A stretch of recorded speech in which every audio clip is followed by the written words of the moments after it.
All right, welcome to the student athletes from the Kansas Jayhawks. Closest to me, Mr. Yesufu, then Mr. Wilson, and Mr. Coleman Lands. Start with questions in the room and then move to questions on Zoom. Start on the left, second row.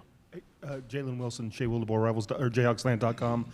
Yesterday, I saw you guys on the bench having fun and jumping up and down. How important this time of year is it to have fun, to kind of be in the moment, maybe not look too far ahead to where you guys eventually want to be?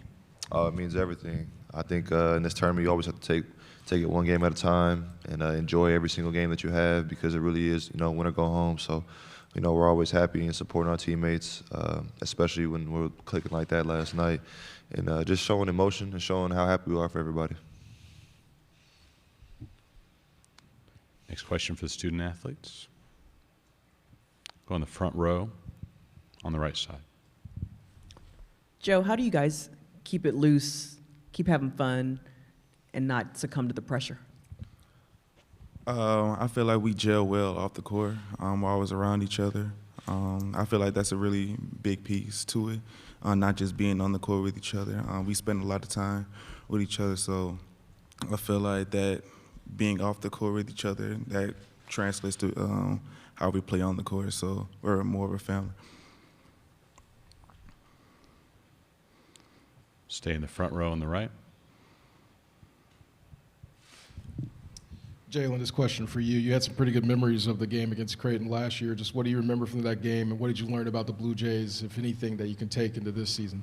One, they're a really good team. It's well coached. And, last year it went down to the very last shot. They ended up missing a free throw for us to win by one. And it was a battle throughout the entire game. So, with this team, I know it's a couple new faces for their team, but, they're always going to have the same chip that they did last year, and also with the same coach. So it's always going to be a tough game with them. More questions for the student athletes. On the left side, second row. Joe, I wonder, can you compare your experience? I mean, it's just been one game now in this tournament, and your time last year in the tournament, and just the experience of being on a top seed versus maybe an underdog like last year? We always have a target on our backs. At Drake, we were the underdogs, and we were looking to come at everybody's neck. Like, we were about to play Kansas, so I was looking forward to that game, but having a target on our backs really makes us have to play even harder, because we're going to get everybody's best shot. And kind of along those lines, for all three of you, if you would, they had a big injury last night in their game. One of their anchors, top players, goes down. How do you digest that news? How do you not look at that and make that part of your preparation? Mr. Yesufu, you can start on that, and then we'll go down the line. We're not. They're going to play hard for them. They're going to try to get the win from them, so we have to be prepared for that. They're going to come out even harder than they did yesterday, because, we're always going to have that target. Like you said, it's win or go home, so I'm sure they're going to make plenty of adjustments. Like I said, they're a well-coached team with good players around. So, if a guy goes down, I'm pretty sure the other guys are going to step up and play even harder. Yep, to piggyback off of that. They're a team.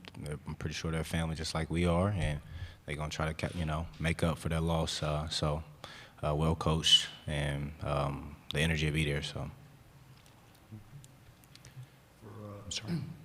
For all three of you guys, Coach kind of talked about the late night last night. Maybe what time did y'all get back to the hotel, and mentally, what does it take to turn around and play tomorrow? I don't think we got back too late, but we got to sleep in, and we'll have practice later on and be able to regroup and learn what we need to learn and make any adjustments defensively for Creighton. And, we got enough sleep. Yeah, we got enough sleep.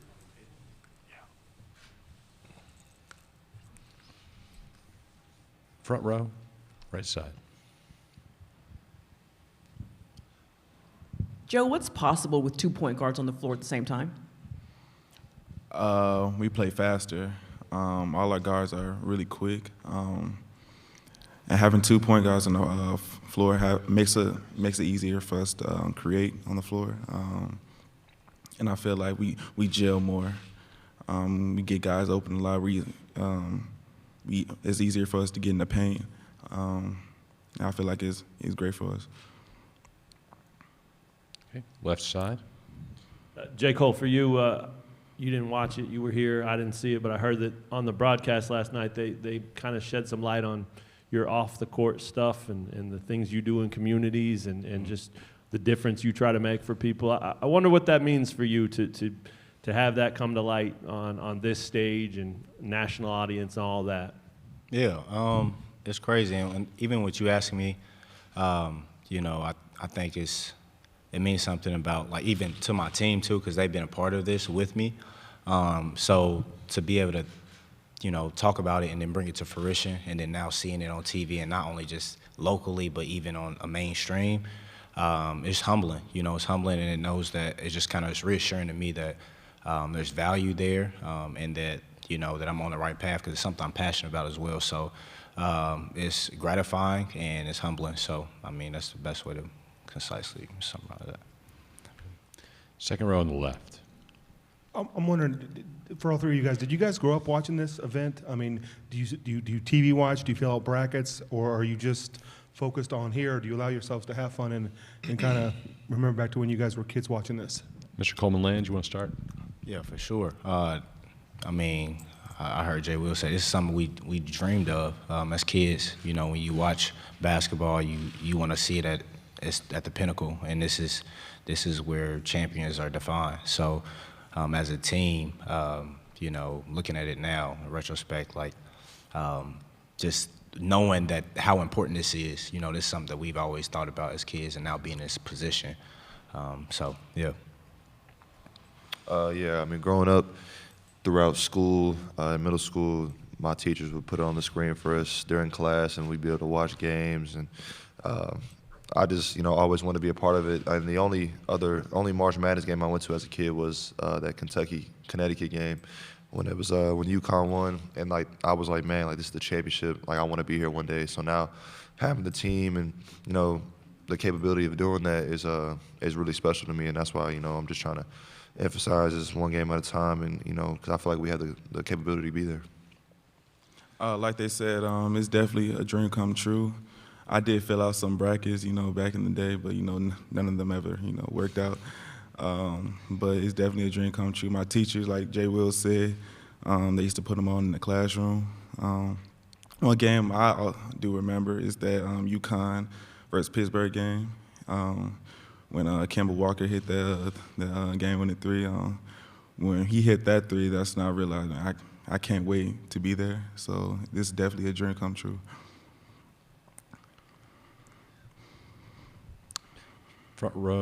Second row on the right side. Jalen, what were the circumstances? Like, why were you at that national championship game that year? Oh, my mom just surprised me. She said we were going to a watch party, and then she pulled out 2 tickets, and I like almost cried, and because she knew how much I just love watching college basketball, and I'll never forget it. We went there and seeing all types of different players. I mean, it was just that dunk that I forgot, James Young from Kentucky, that left-handed dunk. That's like one of the best dunks of all time. I got to see that live, and just seeing that atmosphere, seeing all the alumni, NBA players that came out. I want to be a part of that, and it was just something I'll never forget. Questions for the student athletes? None? Let them off easy? Okay. Guys, thank you. Thank you.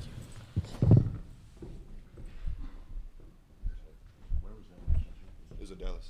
Oh, all right. The AT&T. Okay, yeah, I was there too. I forgot. Lose track over the years. How did you get it?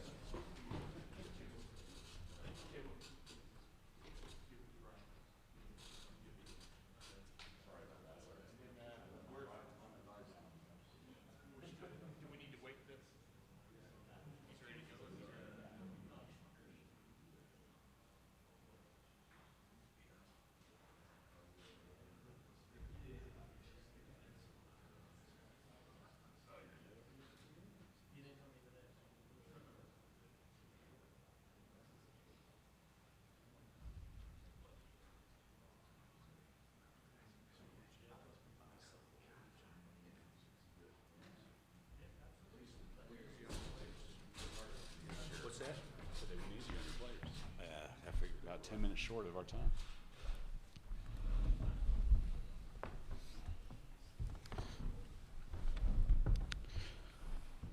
right, we welcome Coach Bill Self of the Kansas Jayhawks. We'll start with an opening statement, then take questions from the room and questions on Zoom if there are any. Coach, go ahead.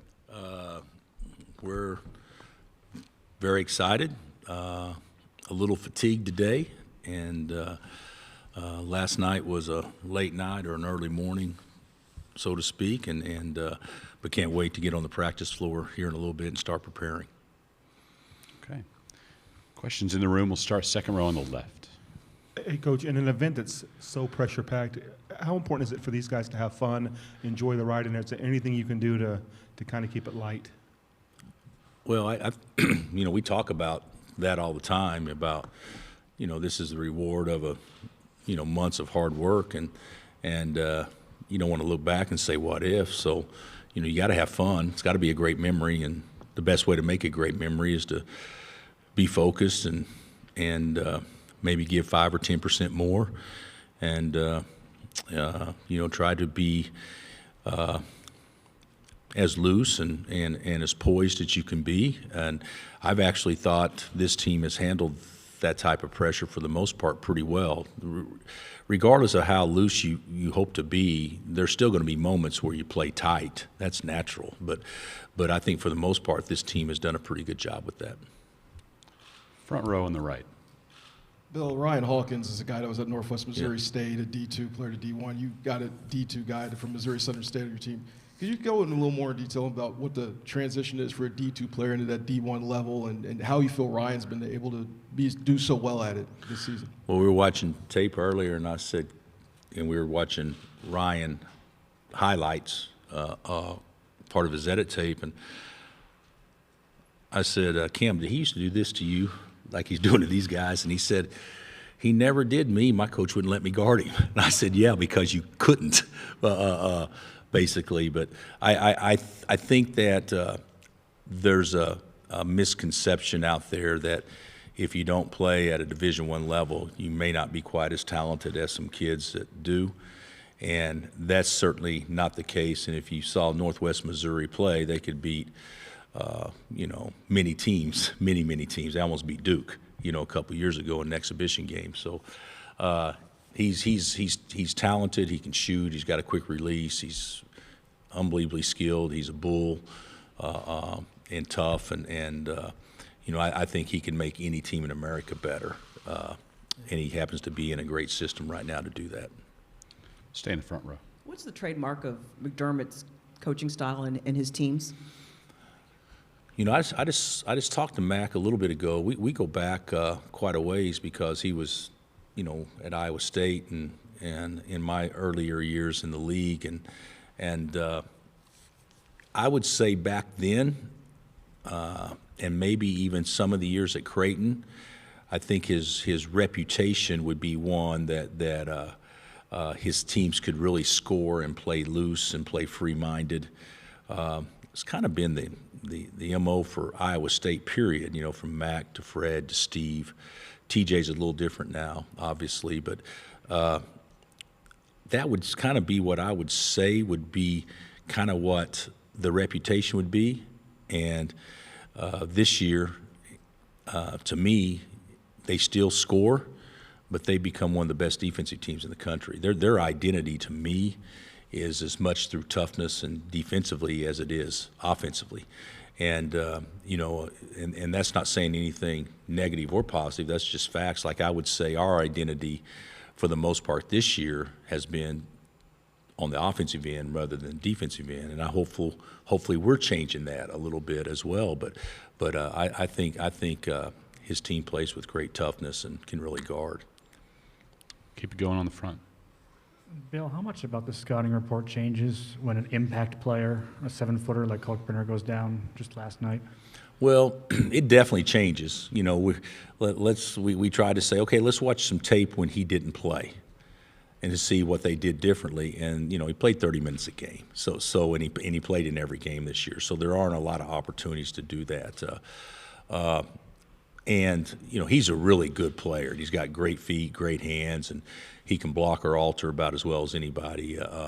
And they run so many clever things, high-low and things like that, where he can be the passer or the finisher. knows how to seal. But, the guy they bring in behind him is probably a superior natural athlete. He's very capable. He doesn't score the ball like Ryan has scored it, but he hadn't had the same opportunities that Ryan has had it. So we will prepare that they will run the same stuff because we have no idea what they'll run if they don't. We may prepare that they may play a different lineup and maybe slide guys up a spot to play a smaller or something like that. But as far as us knowing what they'll do and scouting, I think the biggest thing is to rely on principles as much as anything else. Next to last row on the right. Kind of continuing our conversations about just a wild first day in the tournament. I'm curious if you all do anything preparation-wise for a neutral site, 7-1 this year. Obviously a great home court advantage, but do you do anything differently knowing that you're going to be playing at these different venues? No, not really. I think the one thing that we try to do as much as we possibly can is to play as many good non-conference neutral site games. I actually think the Champions Classic is great. Playing Michigan State this year, or Duke or Kentucky other years. And even though the crowd will be different in those settings than it will be probably tomorrow, but it's going to a tournament that would be exempt. This past year we went to Orlando, and even though we lost, I thought we got some good out of it. Next year we're going to Atlanta. Playing in those type tournaments I think help. But be real candid with you, I don't know that we prepare for it any certain way. Staying on the right side. Yeah, Bill, in your eyes, what makes Remy Martin so special, and how is he able to maybe stay locked in amidst those injuries that he had earlier in the season and the on-court struggles? Well, Remy deserves a lot of credit. One, Remy doesn't make excuses. Remy doesn't like to tell anybody he's hurt. And so he's been a difficult one for me to read, in large part because I really don't know how much he's hurting, because structurally he's fine. But, a deep bone bruise in that area can be more painful than what a severe hip pointer can be. And we all know how that feels, if in fact you get it touched, let alone hit. So I think he's hung in there pretty good. I think he's been frustrated. I think he's one part he's frustrated is because I don't think that he's been able to show us what he's capable of doing. So when I make a statement like, well, if we can get good play out of this, or if he can make this play or whatever, or Remy, until you feel comfortable, maybe play a little bit more conservatively until you kind of get into a groove, whatever. And he's looking at me saying, you don't get me at all. And he may be partially right, because he is a guy that needs to play with a total open mind and play with freedom. And I think we're seeing, even though yesterday the game was not in doubt, I think we're seeing what our team can be if, in fact, Remy is healthy. And it's a different team than what we had a month ago. On the left side. With O'Connell, he didn't play against you guys when they came to Lawrence last year, but you did see him when he was at Duke. And I wonder, I know you've seen plenty of film on him with Creighton this year, I'm sure, but do you go back that far? No, I won't. Okay. I won't. It's hard to do things like that when you only have, 40 hours or 38 hours or whatnot. But I remember Alex. I've seen him play enough. The thing that impresses me about him is you don't realize how tall he is. He's tall and he's got great legs. He can elevate and shoot the ball over the top of you, and we know he can shoot. So, he's a hard guard. But we'll rely what we've seen more this year than anything. But certainly he was a factor for Duke when we had some good games with Duke. Bill, how did Mitch hold up in his limited duty yesterday, and how's he doing, you think? We'll know more here in just a little bit, but this morning this afternoon at breakfast, that was kind of a joke because we got in late last night. But this afternoon at breakfast, he said he felt good. He said it was not any worse than what it was, so that's a positive. Tomorrow, if Kansas wins, it would tie Kentucky for all-time victories. What would that mean to the program, and what would it mean to do it this year?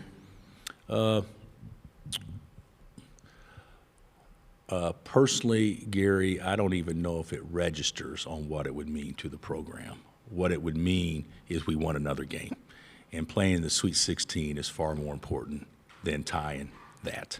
I hope we tie it. I hope we pass it by a couple, by the end of the year, but not because of that. It just meant we would still be playing. So, front row on the right side. Playing a team last year, but the personnel is completely Yeah. different. How do you go across watching it, or can you even watch that tape at all? I haven't. They have 5 new players, starters, and as far as contributors last year, Ryan obviously was a major contributor, and he's not playing. Mitchell, if I'm not mistaken, was a major contributor, and he's not playing. And Alex didn't play last year against us. Isn't that right, Matt? So I don't know how much that would help us, watching that. But I think we've got I hope we do. I think we've got a pretty good book on what Creighton has had success doing this year and what they like to do, and hopefully we're able to neutralize that. But we'll go off basically this year. Go to a question from the Zoom from Dave Stewart.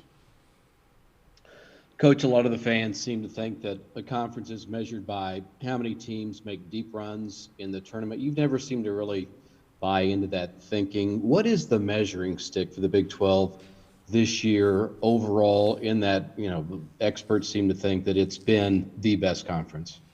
Yeah, Dave, I don't know that I don't really buy into that. I think once you get in the NCAA tournament, it's so much about matchups that sometimes a team that's been terrific can run into a buzzsaw, and maybe sometimes a team that hadn't been as good can have a little bit of a clearer path if they play well. But I don't know if that's not the metric to determine the success of your league or how good your league is. I don't know what the metric would be, though. I don't know how you could, the fact that you could look at all the net, and you could look at all the statistical stuff throughout the regular season. The bottom line is, once it gets this time of year, none of it matters anyway. So I don't know if there's a great way to measure it. I don't know if there's a fair way to measure it. But I know our league takes great pride in doing as well as we possibly can do in the tournament. And I don't think we've done as well in the tournament, with the exception of Baylor, especially last year, as what maybe the metrics of our league has shown throughout the regular season. So it's time for us to step up and do our part as well. On the left? I wonder about the matchup with Trey Alexander, and specifically how he played last night, what you guys saw there. He played great. Yeah. He played great, and he's got size. And, I've known Trey and his family forever. I recruited D'Angelo, his uncle, back in the day when I was at Illinois. Know his family, recruited Trey, and I think he's really, really improved in a very short amount of time. We didn't recruit him as a point guard, and I don't know that Greg recruited him as a point guard, but he's turned out to be a terrific point guard thrown into emergency duty. So he's done a fabulous job. How does he match up with your point? Well, he's bigger, and the one thing Trey can do, he can shoot over folks, and that's one way he's been real effective. So we've got to do a good job of not letting him get into a shot where he can just jump up over us. Right side, front row. Hey, Bill, how prepared is this team to play if Creighton does go small for extended stretches? Well, I think it, it goes without saying that it could either be a strength or a weakness. There's that old adage, make them adjust to you more than you adjust to them, and if they decide to do that, then how do we take advantage of them being small, and then how do we guard them when they are small? And that'll be a big question with us, because obviously that would put David on the perimeter a lot. So I think we can do it. I think we can do it. I think there's a strategy and ways to do it. And, we've actually played a couple of teams in recent memory that went small on us, and we were able to do it and get by with it and not get hurt with it defensively, and been a bonus offensively. So I can see it. I can see it working favorably with us, but it won't be an easy guard, though, regardless if that occurs. Right side in the back. Bill, I don't know how much you've talked to Nick Baugh about this game, but who do you think he should be rooting for tomorrow? Well, I talked to Nick 2 days ago, and he thought this was the Nick Ball Invitational. It's the NCAA tournament. So, Nick played for us for 2 years and then transferred and then was a good player for Dana and started for a couple of years at Creighton. So I don't know who he should be rooting for. He got his degree from Creighton, so and he lives in Omaha. So no matter what he says, I'm sure his allegiances will fall that way. But we all love Nick, and he's still a part of us. More questions for Coach Self? Not seeing any. Coach, how many hours of sleep last night? Enough. Enough. Wishing you more this evening. Yeah, thanks.